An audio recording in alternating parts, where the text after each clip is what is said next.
Hello សួស្តីបងប្អូនទាំងអស់ដែលចូលចិត្តលេង Facebook ថ្ងៃនេះខ្ញុំចង់និយាយថាមានពេលបន្តិចបន្តួចចង់ជួយចេញមកបកស្រាយនៅពាក់ព័ន្ធជាមួយនឹងការចាត់ប្រកាន់ទៅលើក្មួយស្រីបង្កើតរបស់ខ្ញុំឈ្មោះ Rich Susanna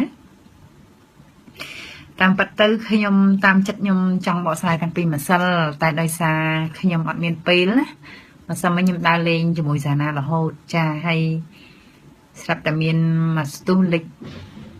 account ឈ្មោះអូនស្រីនេះហ្នឹងផុសមកជេ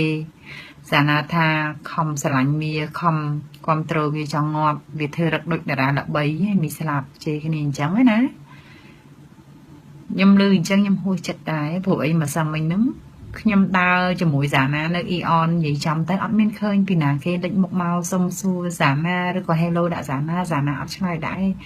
គ្នាញឹមដាក់ឲ្យមានកូនក្មេងប្រុសមួយហ្នឹងមកមួយម៉ាក់គេហ្នឹងចេញមក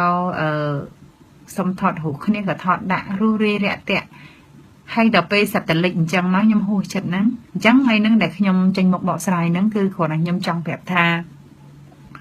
អ្វីដែលអូនស្រីនិចនិយាយហ្នឹងគឺមិនមែនជាការប៉ັດទេគាត់គ្រាន់តែចង់មូលបង្កាច់នេះថាចង់ល្បីខ្លួនឯងឬក៏គាត់អត់ការងារធ្វើគាត់ចង់ឲ្យគេជេរគាត់ណា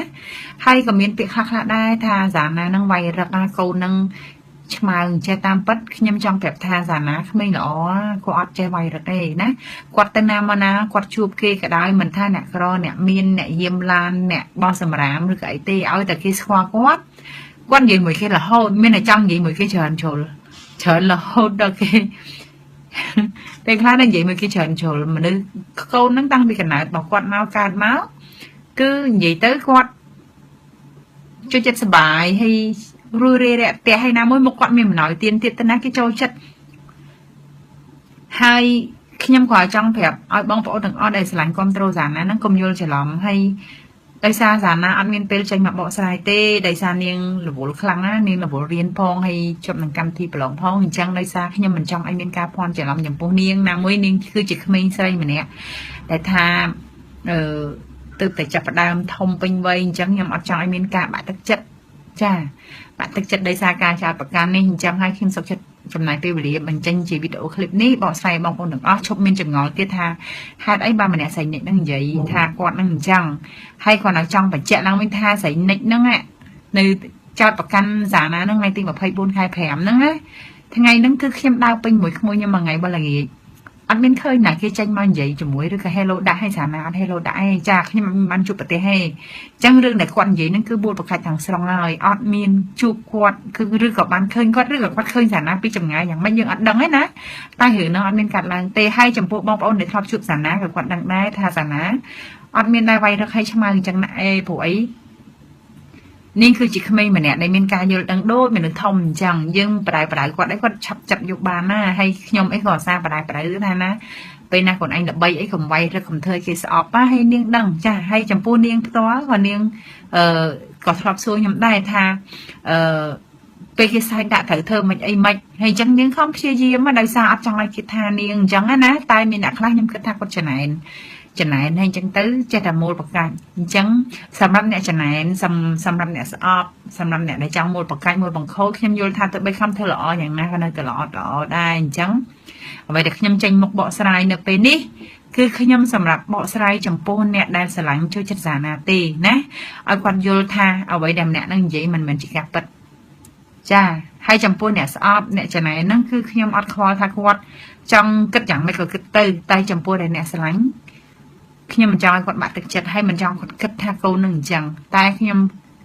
ជឿជាក់ថាក្មួយស្រីរបស់ខ្ញុំគឺមិនមែនមនុស្សប្រភេទអញ្ចឹងទេចាអញ្ចឹងខ្ញុំអត់មានបកស្រាយវែងឆ្ងាយគ្រាន់តែចង់ចេញមកបកស្រាយតែប៉ុណ្្នឹងអរគុណច្រើនចាជំរាបលា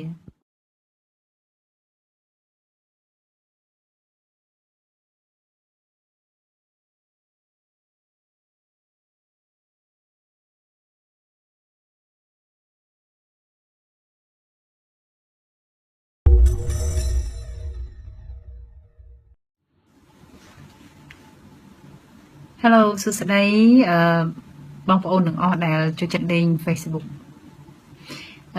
ថ្ងៃនេះខ្ញុំចង់និយាយថាមានពេលបន្តិចបន្តួច ចង់ជួយចេញមកបកស្រាយនៅពាក់ព័ន្ធជាមួយនឹងការចាត់ប្រកាន់ទៅលើក្មួយស្រីបង្កើតរបស់ខ្ញុំឈ្មោះរីតស៊ូសាណាតាមពិតទៅខ្ញុំតាមចិត្តខ្ញុំចង់បកស្រាយតាំងពីម្សិលតែដោយសារខ្ញុំអត់មានពេលណាម្សិលមិញខ្ញុំដើរលេងជាមួយសាណារហូតចាហើយ